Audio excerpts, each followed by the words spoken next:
You are probably leaving money on the table every tax season, not because you are doing anything wrong, but because nobody told you about these deductions. So, hello everyone, welcome back to my channel.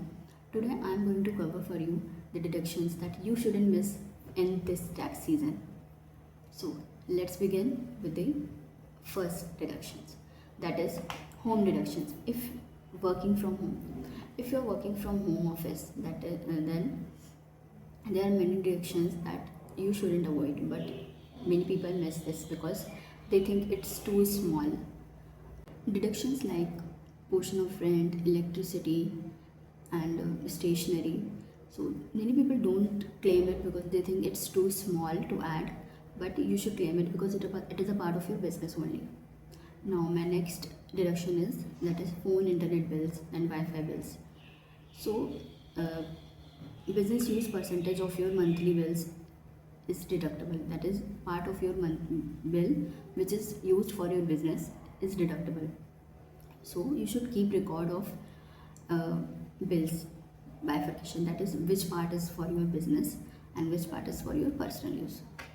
Now, the third part is professional development and education. Courses, certification, books, seminars, that is all that is related to your profession only. And you have taken subscriptions also in your LinkedIn, Udemy, or any other websites. So you should take deduction on that also, and you should claim it because that saves taxes of yours. Then the fourth one is vehicle and travel expense. That is, if you are traveling for your business purpose, whether it's for in a flight, by car, by road, by flight, by ship, or meals in your trip, and anything, any spend that is spent for your business purpose in your business trip, then you should claim it at as well. And you should have a record of every bills. आपके पास सारे bills का record होना चाहिए, तो keep a proper record of every bills and claim it, so you can save your taxes from this bill. This can मतलब ये आपके profit को कम कर सकता है और आपके टैक्सेस को सेव कर सकता है. Then the fifth one is health insurance premium. अगर आप सेल्फ एम्प्लॉयड हो या फिर आप एम्प्लॉई हो तो आप अपना प्रीमियम जो है क्लेम कर सकते हो. एंड प्रीमियम आप खुद का भी क्लेम कर सकते हो, और अगर आपके पास डिपेंडेंट्स और फैमिली मेम्बर्स है, अगर एज लिमिट के अकॉर्डिंग 75,000 तक का प्रीमियम क्लेम कर सकते हो अंडर सेक्शन 80D में हेल्थ इंश्योरेंस के regarding. So then there is a retirement contributions. अगर आप पेंशन फंड में और रिटायरमेंट फंड में कंट्रीब्यूट कर रहे हो तो वो भी आप डिडक्शन में क्लेम कर सकते हो. दिस इज़ अ वेरी मतलब सिग्निफिकेंट पार्ट होता है. कोई सेव करता है तो आप उसे भी अपना डिडक्शन क्लेम कर सकते हो. देन आता है चैरिटेबल डोनेशंस. तो अगर आप अनरजिस्टर्ड को कर रहे हो तो आप 50% ऑफ योर डोनेशंस क्लेम कर सकते हो.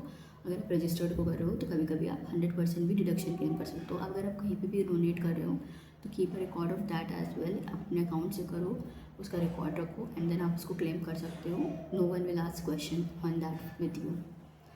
सो कीप अ रिकॉर्ड, और कभी कभी आपको 100% डिडक्शन मिल जाता है कहीं पे भी आप डोनेट कर रहे हो अगर तो. Then my eighth one is equipment and software. अगर आप मतलब कोई भी इक्विपमेंट यूज़ कर रहे हो, अपना लैपटॉप, चार्जर, मोबाइल फ़ोन, और अगर आप पर्सनल फ़ोन भी यूज़ कर रहे हो तो portion of phone that you are using for your business purpose you can claim that as well. So everything you are using, counting software, printers, softwares, other software tools, so you can claim if you have purchased it, you have taken subscription for it, you can claim deductions on that as well. Then the ninth is children care and dependent care. अगर आप किसके मतलब अगर आपके ऊपर कोई dependent है जिसकी आप केयर कर रहे हो, या फिर आपका चाइल्ड केयर पे है, मतलब बच्चे का है, तो उसकी fees, creche fees, after school की केयरिंग, समर प्रोग्राम्स, एवरीथिंग आप क्लेम कर सकते हो अपने डिडक्शंस में. So this is the ninth one. Then the tenth is bank charges and interest.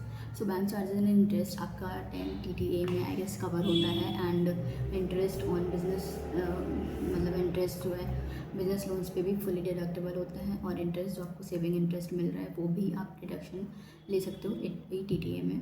सो 10,000 तक आई थिंक इंटरेस्ट होता है जो आपको मिलता है, वो पर्सनल इंटरेस्ट होता है। और बिज़नेस लोन का भी इंटरेस्ट आप क्लेम कर सकते हो, अगर आपने अपने खुद के बिज़नेस के लिए लोन ले रखा है तो आप उसे क्लेम कर सकते हो अपने उसमें। Then the 11th one is marketing and advertising. अगर आप अपने बिज़नेस के लिए कोई मार्केटिंग कर रहे हो, कोई वेबसाइट कॉस्ट है, फ्रीलांसिंग या फिर सोशल मीडिया कॉस्ट लग रही है, तो आप उसे भी क्लेम कर सकते हो। ये सारे एक्सपेंस भी आपके बिजनेस, बस आपका मतलब आपने जितने भी एक्सपेंस किया, अगर वो आपका बिजनेस पर्पज एक्सपेंस है तो that part you can claim in your income tax, for your income tax. So you should claim it. So ये आपका प्रॉफिट कम करता है एंड आपके टैक्सेस को सेव करता है। So you should claim every single rupees.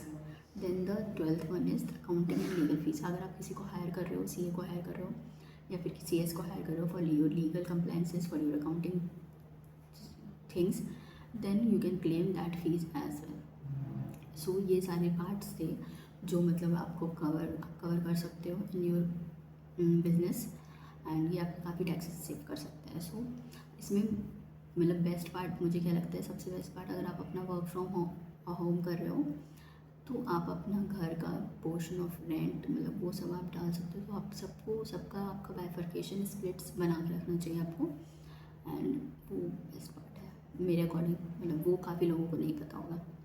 सो या एंड कॉमन मिस्टेक्स जो आपको हाईलाइट मैं हाईलाइट करना चाहती हूँ आप लोगों के लिए, ताकि कोई गड़बड़ ना हो। Not keeping receipts, that is आपको रिसिप्ट सबका रखना है। अगर आप रिसिप्ट नहीं करो तो आपका क्लेम डिनाई हो जाता है। Then mixing the personal expense and business expenses in one account. So अगर आप बिजनेस एक्सपेंस कर रहे हो तो आप उसका एक अलग अकाउंट बनाओ, अगर आप पर्सनल एक्सपेंस कर रहे हो तो उसका एक अलग अकाउंट बनाओ।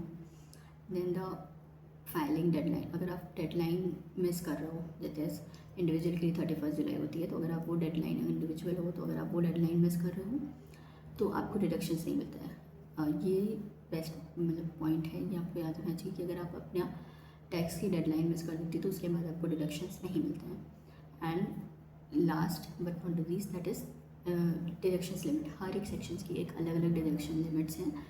सो you should know the what are the deduction limit for that particular section और फॉर दैट पर्टिकुलर थिंग। तो आपको ये पता होनी चाहिए सारी चीज़ें। So guys, if you are find this video useful, then do like my channel, do like my video, do subscribe my channel. Thank you.